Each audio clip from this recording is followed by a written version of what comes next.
बिस्मिल्लाहिर्रहमानिर्रहीम अस्सलाम वालेकुम welcome to biology class first year biology दा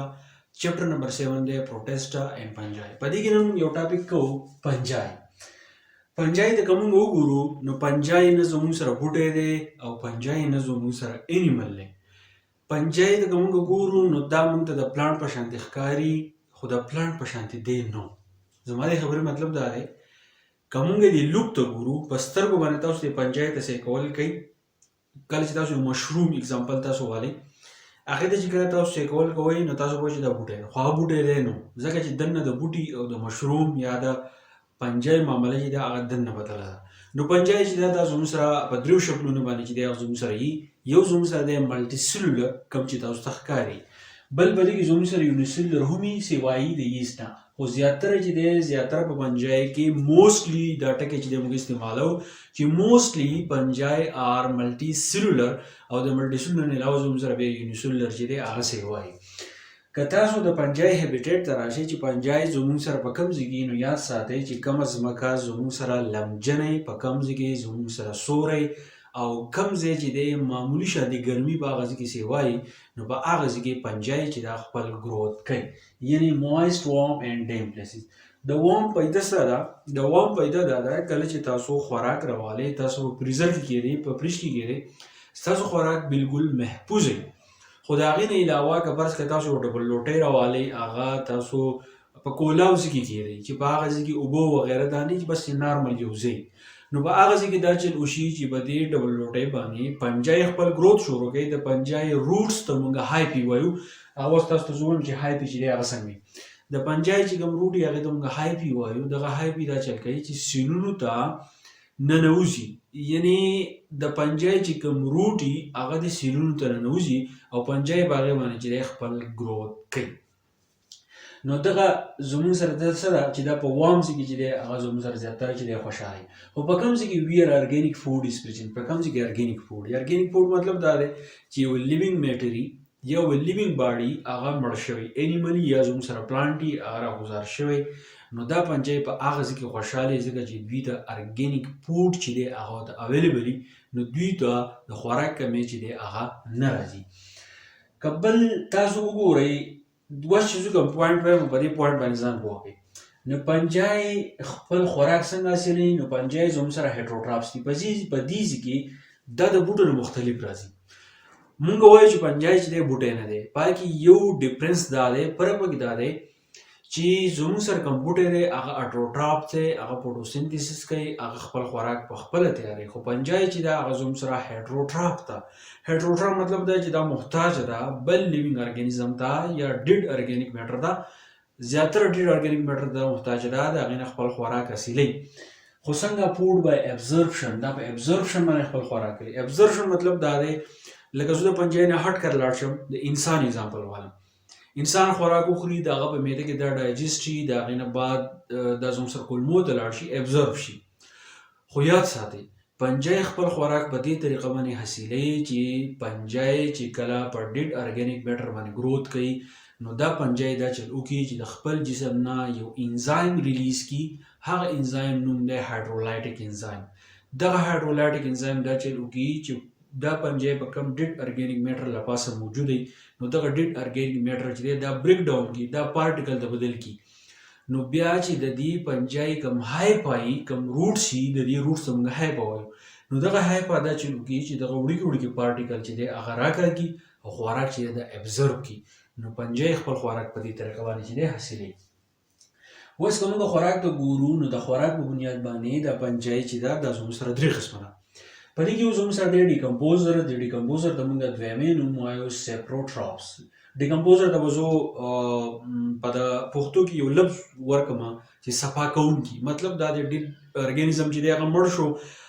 بیا زموږ سره پنجای راله د ډیډ ارګانیزم چې دی خوري د مړ وجود چې دی هغه ختموي نو ډیکمپوزر زموږ سره په پنجای کې ډیکمپوزر هغه پنجای دي یا هغه سیپروټراپس دي چې هغه څه چل کوي هغه د ډیډ ارګانیک میټر نه خپل خوراک اخلي نه هغه پنجای ته موږ ډیکمپوزر وایو بل د خوراک په بنیاد باندې بل زموږ سره پیراسیټیک دي او پیتوجینیک دي پیراسیټیک او پیتوجینیک مطلب دا دی نیوټرنس فرام لیوینګ سیل چې پنجای د یو لیوینګ سیل نه خوراک اخلي او دغه لیوینګ سیل مکمل تباه کی، مکمل غرق کی، دا سیل مکمل ختم کی. نو دغه پنجای ته موږ څه وایو؟ پیراسیټیک ورته وایو یا ته موږ وایو پیتوجینیک. بل د خوراک په بنیاد باندې درېیمی قسم پنجای چې زموږ سره ده هغې ته موږ میوچولیسټیک یا ورته موږ سیمبیاټیک وایو چې پنجای د بل ارګانیزم سره یو ځای اوسیږي، یو بل له پیدې ورکوي.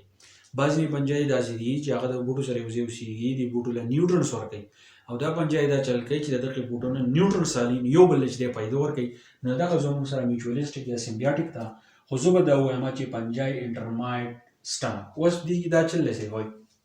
ټرمایټ زموږ سره یو انسیکټ دی. نو پنجای د دې ټرمایټ په دې بدن کې اوسیږي، په بدن کې په کوم ځای کې اوسیږي؟ په سټمک کې اوسیږي. دا ټرمایټ دا چل کوي چې دی لرګی خوري. نو دغه لرګی چې دی د دې ټرمایټ په دې جسم کې د په دې معده کې چې دی نه حل کېږي. نو دا پنجای دا چل کوي چې ده له هیلپ ورکوي، دې ټرمایټ له هیلپ ورکوي. یو انزایم د دې ټرمایټ دپاره پیدا کوي چې هغې ته سیلولیز انزایم وایي. چې کله سیلولیز انزایم د دې انسیکټ ټرمایټ په دې جسم کې پیدا شي، نو د ده په دې جسم کې د لرګی چې دی دا حل شي. نو ځکه موږ وایو میوچولیسټیک سیمبیاټیک ریلیشنشپ جوړوي پنجای د چا سره؟ د ټرمایټ سره. اوس راځو د دې سټرکچر، د پنجای سټرکچر څنګه دی. پنجای سټرکچر تاسو وګورئ، دا زموږ سره عام مشروم دی.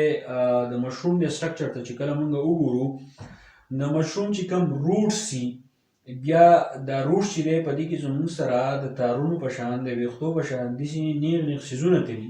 داګ اچوي ته موږ وایو داسې تلي، هغې ته موږ هایپي وایو. دغه هایپي چې دا زموږ سره تھریډ لایک فیلامنټ سټرکچر یې، یعنې د تار په شان داسې اوږده اوږده سټرکچر یې زموږ سره چې د تار په شان داسې اوږده اوږده سټرکچر یې. نو په دې کې بیا دا چې دی چې د هایپي چې دي دا زموږ سره دلته کې راغونډ شوي. چې کله ډېر شي هایپي زموږ سره راغونډ شي، نو هغې ته موږ څه وایو؟ هغې ته موږ مایسیلیم چې دی هغه ته وایو. او دلته کې په دې کې چې دی سپور پیدا کېږي، سپورز. نو دا زموږ سره د پنجای ملټي سیلولر سټرکچر دی. اوس په دې کې نور څه شی وایي؟ اوس موږ وایو چې دا هایپي دي، دا یو هایفا دا ده دلته کې راغونډ شوي دي چې هایفا ډېر راغونډ شي، هغه ته موږ مایسیلیم وایو. اوس د دې هایفا په پنجای کې زموږ سره دوه قسمونه دي، ټایپس اف هایفا. یو یې زموږ سره سیپټیټ، لکه سیپټیټ زموږ سره چې هایفا ده، شکل د تاسو کې دا زموږ سره داسې دا سیپټا چې دی دا موږ خانو ته وایو. په دې هایفا کې دلته کې داسې خانې جوړې شوي، دا زموږ سره جدا جدا سي دي، او دلته کې زموږ سره خپل نیوکلیس چې دی هغه زموږ سره پروت دي. نو چې کله پکې په هایفا کې داسې خانې جوړې شوي، نو هغې ته موږ وایو سیپټیټ. ټیک ده؟ ښه. اوس د دې په شان چې زموږ سره کم بل هایفا وي او پکې داسې خانې نه جوړې شوي، خو نیوکلیس پکې زموږ سره جوړ شوي، نو هغې ته موږ وایو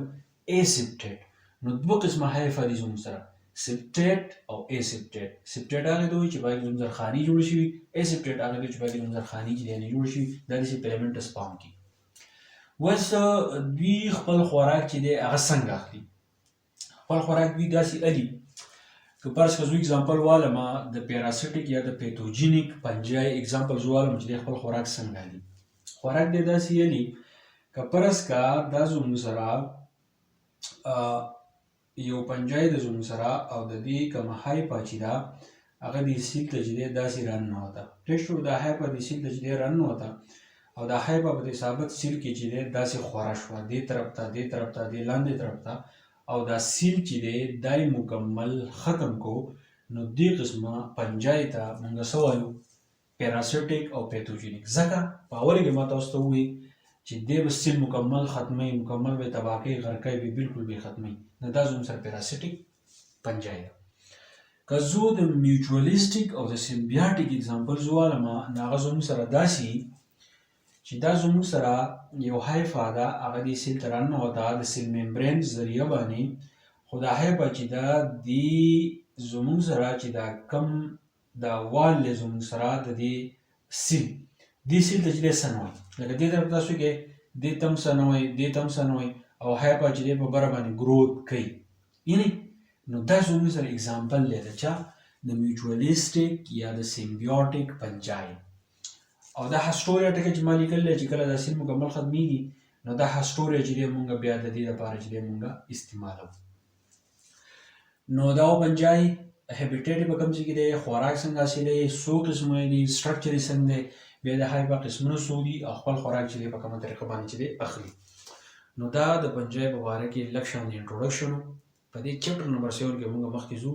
او د دې په باره کې تاسو نور مزید چې دی تاسو ته تhank you ډېره مننه.